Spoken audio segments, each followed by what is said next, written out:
ഒരു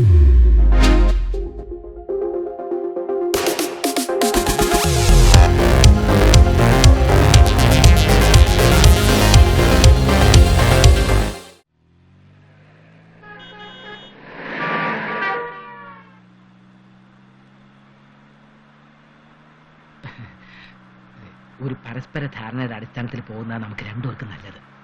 അങ്ങനെ ധാരണയൊന്നും ഇല്ലാതെ ജീവിക്കാൻ പറ്റുമെന്ന് ഞാൻ നോക്കട്ടെ. എടാ, എനിക്ക് അത്യാവശ്യമായിട്ട് നമ്മുടെ കോളേജിലെ കുറുപ്പ് മാഷിനെ ഒന്ന് കാണേണ്ട കാര്യമുണ്ട്. അതുകൊണ്ട് നീ അപ്പച്ചന്റെ കൂടെ കൂപ്പൂരെ ഒന്ന് പോയിട്ട് നീ ബുദ്ധിയുള്ളവനല്ലേ, കാര്യങ്ങൾ പറഞ്ഞാൽ മനസ്സിലാവുമല്ലോ. പിന്നെ എണ്ണയിൽ സോപ്പ് പതയൂല കുട്ടാ. എന്താ രണ്ടുപേരും കുറെ നേരമായിട്ട്? ഒന്നുമില്ല അപ്പച്ച, ഒരു ഡാൽമേഷ്യൻ പട്ടിക്കുട്ടിയും കൊണ്ട് ആ ലോനപ്പൻ ചേട്ടൻ നമ്മുടെ വീട്ടില് ഈ സമയത്ത് വന്ന് നിൽക്കുമെന്ന് പറഞ്ഞിട്ടുണ്ടായിരുന്നു. ഞാനവിടെ ഇല്ലെങ്കിൽ ഇപ്പൊ അവിടെ എന്താ പ്രശ്നം? ആളെ കണ്ടില്ലെങ്കിൽ അങ്ങനെ പട്ടിക്കുട്ടിയായിട്ട് നാളെ വന്ന് കണ്ടോളും അല്ലേ? ഇനി ഇപ്പൊ അവൻ വന്നില്ലേലും വലിയ കുഴപ്പമൊന്നുമില്ല. കാലം ഒരു അൽസേഷനും ഒരു നാടനും വീട്ടിലില്ലേ? ഒരു അൽസേഷൻ മാത്രമല്ലേ ഉള്ളൂ നമ്മുടെ വീട്ടില്? നിന്റെ കാര്യമൊക്കെ മറന്നുപോയോ? അതെന്താ നീ എപ്പോഴും മറക്കുന്നേ? അപ്പച്ച, ഒരു കാര്യം മറന്നുപോയി. രാവിലെ പ്രഷറിനുള്ള ഗുളിക വാങ്ങിക്കൊണ്ടുവരണമെന്ന് അമ്മച്ചി എന്നെ പ്രത്യേകം ഓർമ്മിപ്പിച്ച് വിട്ടതാ.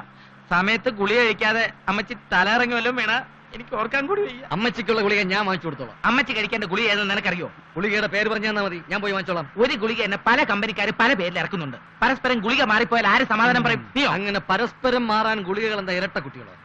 രണ്ടുപേരും അതിന്റെ പേര് തർക്കിക്കണ്ട. അവർക്കുള്ള ഗുളിക ഞാൻ ഇന്നലെ വാങ്ങിക്കൊടുത്തിട്ടുണ്ട്. ഹാവു, സമാധാനമായി. അപ്പൊ ഇനി ടെൻഷൻ ഒന്നുമില്ല. നമുക്ക് ജോളി ആയിട്ട് പോയിട്ട് വരാം. അല്ല അപ്പച്ച, രാവിലെ ആ കുക്കിംഗ് ഗ്യാസിന്റെ അടപ്പ് അപ്പച്ചൻ അടച്ചല്ലോ അല്ലേ? ഞാനും നമ്മൾ ഇറങ്ങാൻ നേരത്ത് അമ്മച്ചി കുളിമുറിയിൽ നിന്ന് ആ ഗ്യാസ് ഒന്ന് ഓഫ് ചെയ്യിക്കണേ എന്ന് അപ്പച്ചനോട് വിളിച്ചു പറയുന്നത് ഞാൻ കേട്ടതാണല്ലോ. ഉള്ളതാണോടാ? പിന്നെ ഞാൻ വ്യക്തമായിട്ട് കേട്ടതല്ലേ. എന്താ അപ്പച്ചൻ ഓഫ് ചെയ്തില്ലേ? അയ്യോ ഇല്ല. അയ്യോ, അല്ല പേടിക്കാനൊന്നുമില്ല. അമ്മച്ചി ഗ്യാസ് കത്തിക്കാനായിട്ട് തീപ്പെട്ടി ഉരച്ചില്ലെങ്കിൽ കുഴപ്പമൊന്നും വരില്ല. ഇനി അബദ്ധത്തിനെങ്ങാനും തീപ്പെട്ടി ഉരച്ചാൽ നമ്മുടെ വീട് കത്തി ചാമ്പലായി വെണ്ണയായി.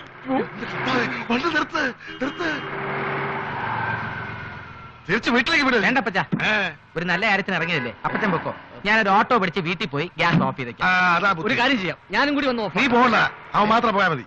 നീ കൂട്ടി പോയി സീനറി ആസ്വദിക്കും. പോ. സീനറി ഞാൻ വന്നിട്ട് കാണിച്ചു തരാം.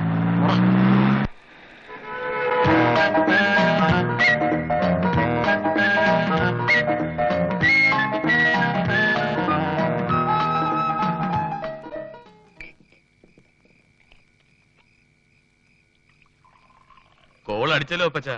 4 വിലക്കല്ലേ ആ തേക്ക് മുഴുവൻ അടിച്ചെടുത്തത്. ഇത്ര ചുലുവിന് ലേലം പിടിക്കാൻ പറ്റിയത് നീ ഇവിടുത്തെ റേഞ്ച് ഓഫീസർ ആയതുകൊണ്ടാണെന്ന് പറഞ്ഞു. എന്റെ മരുമോൻ വലിയ ഓഫീസർ ആയതിന് ഞാനല്ല വിളിച്ചു. എല്ലാം തിരിച്ചൊരു ചോദ്യം ഞാൻ ചോദിച്ചു. ആ ചോദ്യം കലക്കി. തുമ്മിക്കുഞ്ഞ് എന്നെ വരാഞ്ഞേ? അത് ഗ്യാസ്. അവനിങ്ങോട്ട് വരാൻ വണ്ടി കയറിയതല്ലേ, അപ്പോഴാ ഗ്യാസ് കുറ്റിയുടെ അടപ്പ് ഊരിയിട്ടിരിക്കുകയാണെന്നും പറഞ്ഞ് അവൻ വണ്ടി തിറങ്ങിപ്പോയത്. പിന്നീട് കുഞ്ഞല്ലാമ്മയെ വിളിച്ച് ചോദിച്ചപ്പോഴാ അതാ പറ്റിയ ഒരു ഗുണ്ടാണെന്ന് മനസ്സിലായത്. ഈയിടെയായിട്ട് നാക്കെടുത്താൽ അവൻ കള്ളമേ പറയൂ. പിള്ളേർക്കൊന്നും ഇതുവരെ ഒരു ഉത്തരവാദിത്വ ബോധം ഉണ്ടായിട്ടില്ല. വെറുതെ ജോളി അടിച്ച് സമയം കളയണമെന്നേ ഉള്ളൂ. ആട്ടെ അപ്പച്ച, അമ്മച്ചിക്ക് ഇപ്പോഴും എങ്ങനെയുണ്ട്? ഇപ്പൊ കുഴപ്പമൊന്നുമില്ല. യവന്മാരെ പോലുള്ള മക്കളുണ്ടായ ഇല്ലാത്ത അസുഖങ്ങൾ താനേ വരുമല്ലോ. അതെ അതെ, ആ തൊമ്മിച്ചനോട് എന്നെ കണ്ട് പഠിക്കാൻ പറയപ്പച്ച. അത്രയ്ക്ക് മാന്യൊന്നും ആവണ്ട. വേണമെങ്കിൽ ഒരെണ്ണം ഒഴിച്ച് അടിക്കടാ. അയ്യോ, ഞാനതൊന്നും കഴിക്കാറില്ല. പിന്നെ പാലേ കുടിക്കും. എടാ, നിന്റെയും തൊമ്മിക്കുച്ചിന്റെയും ബാർബലി ഞാൻ കണ്ടു. ഒരു മനുഷ്യായുസിന് കുടിക്കാൻ പറ്റുന്ന അത്രയും മദ്യം നിങ്ങൾ രണ്ടുപേരും കൂടി ഇതിനകത്താക്കി കഴിഞ്ഞു. അപ്പച്ച, ഇനി ഇങ്ങനെ കറങ്ങി നടക്കാൻ വിടാതെ ആ തൊമ്മിയെ പിടിച്ച് കെട്ടിക്കാൻ നോക്കപ്പച്ച. നല്ല വല്ല ആലോചന വരികയാണെങ്കിൽ എന്നോട് പറയണമെന്ന് ഞാൻ പറഞ്ഞിട്ടില്ലേ? അപ്പച്ച, ഇവിടെ അടുത്ത് നല്ലൊരു കുട്ടിയുണ്ട്. ഇവിടെ മോളെ പാട്ട് പഠിപ്പിക്കാൻ വരുന്ന. പേര് റോസ്മേരി. അവളുടെ ഫാമിലി ബാക്ക്ഗ്രൗണ്ട് ഒന്നും എനിക്കറിയില്ല. പക്ഷെ നല്ല ഐശ്വര്യമുള്ള കുട്ടിയാ. നല്ല സ്വഭാവം, നല്ല പെരുമാറ്റം. അപ്പച്ചനെ അമ്മച്ചി അവള് പൊന്നുപോലെ നോയിക്കോളും. എന്നാ ഒരു കാര്യം ചെയ്യാം, നാളെ രാവിലെ തന്നെ ആ പെക്കുച്ചത് ഇവിടെ വരെ പോവാം. നീ സണ്ണിയും കൂടെ വാ. അയ്യോ അപ്പച്ച, നാളെ മോളുടെ സ്കൂളിലെ ആനിവേഴ്സറിയാ. രാവിലെ ഞാൻ സണ്ണിച്ചാനും കൂട്ടിച്ചെല്ലാന്ന് വാക്ക് കൊടുത്തു പോയി. എന്നാ വേണ്ട, സ്ഥലം പറഞ്ഞു തന്നാ മതി. നമുക്ക് മടങ്ങുന്ന വഴി അവിടെ വരെ ഇത് കയറാം. എന്താ? ഞാൻ റെഡിയാ. സ്വന്തം മോന്റെ കാര്യം മാത്രം നോക്കിയാ പോരാ, വേറൊരാളുകൂടെ കെട്ടുപ്രായമായി നിപ്പുണ്ടെന്നുള്ളതും ഓർമ്മ വേണം.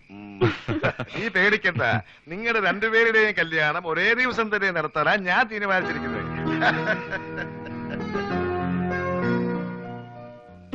മതി മമ്മി. കഴിക്കുമോളെ ഉം. ഇതൂടെ മതി. ആ എന്നാ പോയി ബ്രഷ് ചെയ്തിട്ട് കിടന്നു. ആഹാ, ഫുഡിന്റെ സെറ്റപ്പ് ഒക്കെ റെഡിയായോ ചേച്ചി?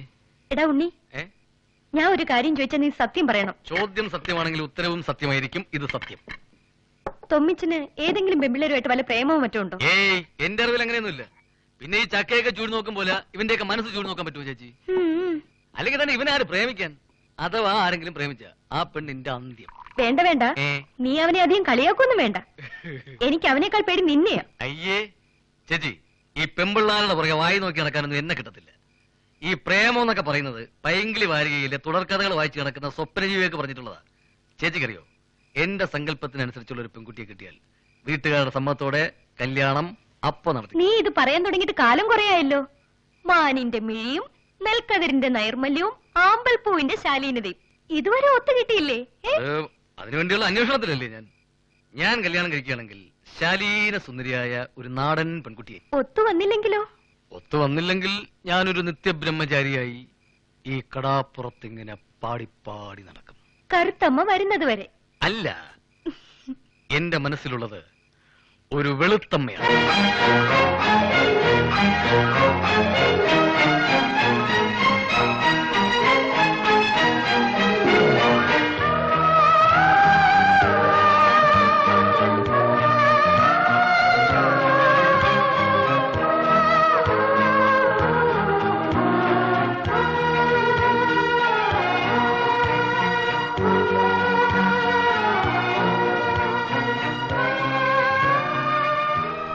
ഇതാ മോള്. ആ വാ പറയാം. എന്തായാലും ഇവളെ ഞാൻ ആ തൊമ്മിച്ചന് വിട്ടുകൊടുക്കുന്ന പ്രശ്നമില്ല. എടാടാ, എങ്ങനെയുണ്ട്? നിനക്ക് ഇഷ്ടപ്പെട്ടോ? എനിക്ക് വളരെ ഇഷ്ടപ്പെട്ടു. നല്ല ഐശ്വര്യമുള്ളൊരു കുട്ടി. തൊമ്മിക്കുഞ്ഞിന് നല്ല ചേർച്ചയായിരിക്കും. പക്ഷെ അപ്പച്ച ഇത് നടക്കൂ? അതന്നെ.